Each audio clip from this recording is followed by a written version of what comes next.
नमस्कार दर्शकों, श्रावण मास प्रारंभ हो चुका है।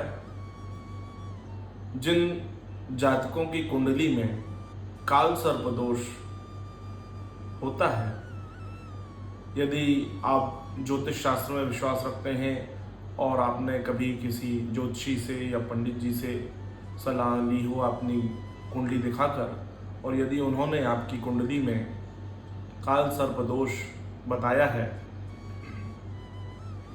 तो उसका शांति और विधान, पूजन, ये सब कुछ नासिक त्र्यंबकेश्वर में होता है। नासिक त्र्यंबकेश्वर में ही तीनों भगवान अर्थात ब्रह्मा, विष्णु और महेश, ये तीनों एक साथ एक स्थान पर हैं। उन्हीं के सामने यह काल सर्प दोष की शांति होती है। और काल सर्प दोष कुंडली में आता कैसे है? ये हमारे पूर्व जन्म के कुछ ऋण हो जाते हैं, या हमारे पितर, उनकी शांति नहीं हो पाती है, उनका संस्कार, कर्म, विधान हमारे पूर्वजों ने या हम सभी ने किसी ने नहीं किया है, तो इन सभी के कारण हमारी कुंडली में काल सर्प दोष बनता है। काल सर्प दोष का निवारण केवल और केवल नासिक त्र्यंबकेश्वर में ही होता है। परंतु प्रायः सभी लोगों के पास समय का इस समय बहुत अभाव रहता है, तो इस अभाव से हम नासिक नहीं जा पाते हैं, या हम दर्शन नहीं कर पाते, या हम अपनी शांति विधान नहीं करवा सकते हैं, या कुछ आर्थिक रूप से भी जो सक्षम नहीं है, जो नहीं जा पाते हैं, उनके लिए एक छोटा सा उपाय बता रहा हूँ। आप उस उपाय को करेंगे, आपको बहुत हद तक शांति मिलेगी। इस काल सर्प दोष के कारण जीवन में बहुत सारी आदि व्याधियाँ आती हैं, आपके कार्यों में अड़चनें होती हैं, व्यापार में परेशानियां होती हैं, नौकरी में परेशानियां होती हैं, पारिवारिक कलह आपके घर में बनी रहती है, या शरीर में से शारीरिक रूप से भी आप लोग बीमार हो जाते हैं। तो इसके लिए हम आप जहां आपका स्थान है वहां पर ही रहकर कुछ विधान, पूजन पाठ कर सकते हैं। तो उसके लिए एक छोटा सा उपाय आपको बता रहा हूं, आप करिए। इससे निश्चित रूप से आपको काफ़ी हद तक सफलता प्राप्त होगी, और आपके जो कार्यों में अड़चनें आ रही हैं उस पर आपको सफलता मिलेगी। इसके लिए आपको करना क्या है कि नाग और नागिन, एक चांदी का जोड़ा लेना है। नाग और नागिन अर्थात दो, इसका एक जोड़ा लेना है, और आपके जहाँ आपका निवास है या आप लोग जहाँ भी रहते हैं वहाँ पर कोई शिवालय, प्रसिद्ध शिवालय हो, आप उस शिवालय में प्रातःकाल स्नान ध्यान करके निवृत्त होके यह चांदी के नाग नागिन का जोड़ा लेकर और अभिषेक की पूरी सामग्री लेकर, या मंदिर में भी व्यवस्था हो तो आप वहाँ पर बात करके कर सकते हैं। आपको ऐसे कोई देवालय जहाँ पर शिवलिंग हो और प्राचीन से प्राचीन हो तो अति उत्तम रहेगा।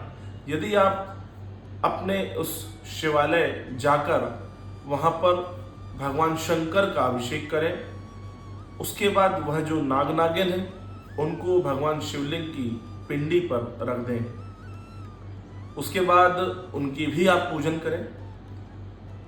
जब आपका पूरा कार्य पूजन संपन्न हो जाए, तब आप वह जो दो नाग नागिन का आपने एक जोड़ा चढ़ाया है भगवान शंकर के ऊपर, उसमें से आप कोई भी एक नाग या नागिन जो आपको समझ में आए, वह कोई भी एक उठा ले। और यह पूजन कौन करेगा? जिसकी कुंडली में काल सर्प दोष है। यदि विवाहित है तो वह अपने पति के साथ या पत्नी के साथ, जिसको भी हो काल सर्प दोष, वो दोनों जाकर करें। या शादी नहीं हुई है, विवाह नहीं हुआ है, तो अपने माता पिता के साथ, क्योंकि यह पूजन इसी प्रकार की जाती है। नासिक में भी आप यदि जाएं तो यदि आपकी शादी हो गई है तो आप अपने पति के साथ जाएं, यदि आप अविवाहित हैं तो आप अपने माता पिता के साथ जाएं। उसके बाद जब आप उस शिवलिंग में से एक नाग या नागिन कुछ भी आप उठा लें, उसके बाद आपके क्षेत्र में कोई भी पवित्र नदी हो या नदी ना हो तो कोई तालाब हो, सरोवर, वहाँ आप चले जाएं। और यदि वह भी ना हो तो कोई प्राचीन कुआं वगैरह हो तो वो देख लें। वैसे प्रयास करें कि कोई पवित्र नदी मिल जाए या कोई सरोवर मिल जाए। वहाँ पर आपको जाना है और वह जो नाग या नागिन आपने उठाया हुआ है, जाकर नाभि तक आपको डूबना है। नदी में या तालाब में आप नाभि तक डूब जाएं। और यदि आप जल में नहीं उतरते हैं या कुछ लोगों को डर लगता है तो आप उस जल में आप एक गमछा या कुछ कपड़ा ले जाएं, उसको गीला कर लें और उसको अपने नाभि के ऊपर तक लपेट लें। यदि आप उतर सकते हैं तो बहुत अच्छी बात है। जो नहीं उतर सकते उनके लिए यह भी ऑप्शन दिया गया है कि आप एक कपड़े को अपने नाभि तक ढांक लें और वह जो नाग या नागिन आप लाए हैं उसको पूर्व दिशा की ओर मुख करके उसे जल में प्रवाहित कर दें। उसे जल में प्रवाहित कर दें, प्रणाम कर लें और भगवान शंकर का महामृत्युंजय मंत्र जो आप लोगों को जानकारी में होगा या आप अपने पंडित जी से या आपको कहीं भी YouTube पर इत्यादि सोशल साइट कहीं भी आपको देखने मिल जाएगा, कम से कम 11 बार इस मंत्र का जप करें। और अधिक से अधिक आप कितना भी कर सकते हैं, आप यह मंत्र का जाप करें और वह नदी में विसर्जित कर दें। उसके बाद आप वापस आ जाएं और वहाँ पर नदी के किनारे या सरोवर के किनारे कोई मंदिर हो, वो कोई भी भगवान का हो सकता है, हनुमान जी का, शंकर जी का, उस पर जाकर प्रणाम करें, कुछ गरीबों को दान दक्षिणा दें। उसके बाद आप अपने घर आ जाएं। इस तरीके से करने से भी आपकी कुंडली में जो कालसर्प दोष बना हुआ है उसमें बहुत हद तक आपको शांति मिलेगी। आपके कार्यों में जो बाधाएं आ रही हैं उनमें भी आपको सफलता प्राप्त होगी। परंतु यह सिर्फ एक ऑप्शन दिया जा रहा है, यह कोई निदान नहीं है, यह सिर्फ और सिर्फ एक उसका सब्स्टिट्यूट है। इसलिए जो जातक नहीं जा पा रहे हैं या समयाभाव के कारण नहीं जा पा रहे हैं या आर्थिक तंगी के कारण नहीं जा पा रहे हैं, आप इसको अवश्य रूप से करें, आपको निश्चित रूप से सफलता प्राप्त होगी। अब यह किस दिन करना है यह भी बहुत महत्वपूर्ण विषय है। श्रावण मास चल रहा है, बहुत ही उत्तम समय है।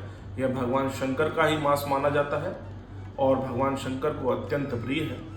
तो आप श्रावण मास में सोमवार के दिन यह कर सकते हैं। इसके अलावा आप प्रदोष के दिन कर सकते हैं यह उपाय। और यदि आप प्रदोष पे भी नहीं कर पा रहे हैं तो अभी 21 अगस्त 2023 को नागपंचमी है, यह भी भगवान शंकर का ही दिन है। आप नागपंचमी के दिन अवश्य रूप से इस प्रयोग को करें, आपको बहुत सफलता प्राप्त होगी और आपके कार्यों में जो भी बाधाएं हैं उसमें आपको निवृत्ति मिलेगी और आपके कार्यों में आपको सफलता प्राप्त होगी। तो दर्शकों, यह काल सर्प दोष का एक छोटा सा उपाय मैंने आपको बताया, आप इसे करें, आपको निश्चित रूप से सफलता प्राप्त होगी और भगवान शंकर आपकी कृपा करेंगे। इन्हीं शब्दों के साथ नमस्कार।